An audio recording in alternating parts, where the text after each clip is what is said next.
Alright, I stopped by here to try and find a geocache. Historical church and cemetery. Cool.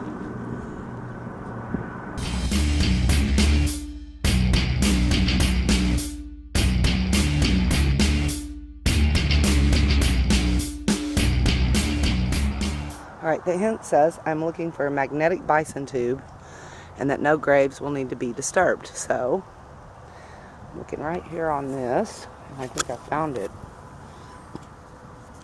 I did. There's a geocache. That's what I love about geocaching, is I never in a million years would have found this little place had it not been for geocaching. And it was just a really cool old cemetery. Lots of history. Very fun. Alright, heading out. The next stop is Selma, Alabama. There's so much civil rights history here that was led by Dr. Martin Luther King, and I've just always wanted to check this area out, and I finally get to. Old Town Historic District. Oh, how cool. I love these trees. These huge homes. That's awesome. These homes are just awesome. Very cool. I said I don't know what I expected Selma to look like, but this wasn't it.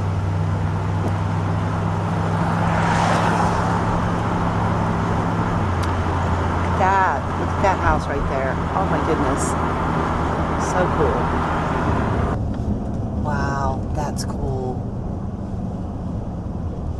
A lot of history there on that bridge right there. The reason I wanted to come through Selma, well, for one thing, I wanted to avoid Atlanta, but the history here, there's so much civil rights history here. I guess I expected it to be a little bit more about that here. Haven't seen much in the way of signage or a museum yet. I know there's one around here somewhere though. But there is a geocache right here. It says it's a great view of the bridge, so let's go see if we can find it. See, I love geocaching. So cool. Alright, I gotta cross this road. My cane.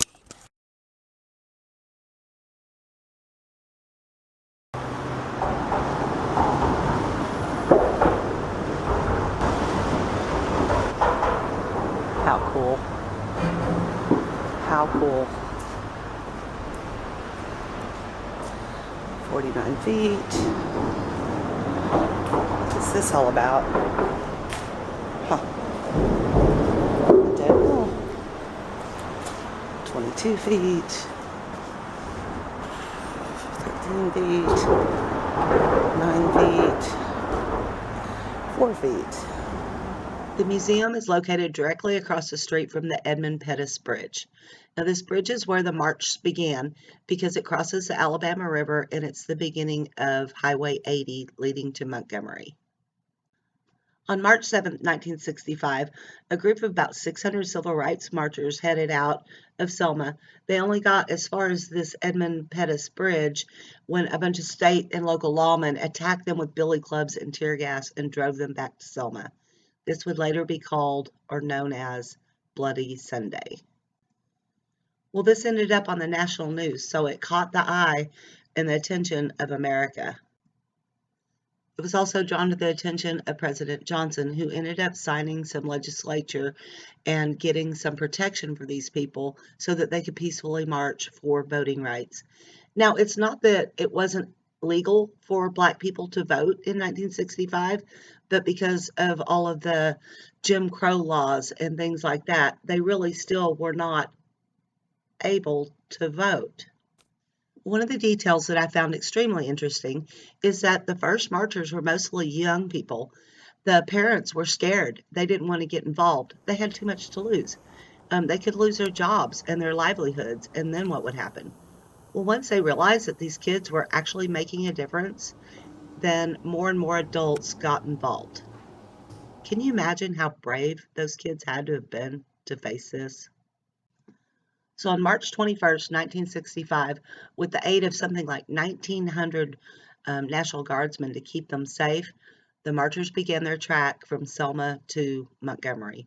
Now, this is over a 50-mile walk, so they stopped and slept several times along the way.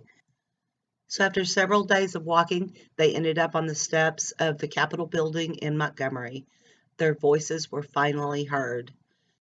So after visiting the museum, I had questions. Where did these people stay, and how did they eat? Well, I later learned that several of the farmers let them stay on their land, and lots of people in the area rallied around them, and they brought them food, and they even had a group that would set up their tents. When they got there at night, they'd have a place to sleep, and in the morning, they'd tear them down and take them to the next place. So I thought that was very cool. Seems like the older I get, the more into history I get, which is, I guess, common. But yeah, this is, I guess, significant to me because I was alive in 1965 when all this took place. Of course, I was too young to remember it, but the things that happened here definitely shaped my life and everybody's life from then on. And I just think that's amazing how people can change everything just by trying hard enough.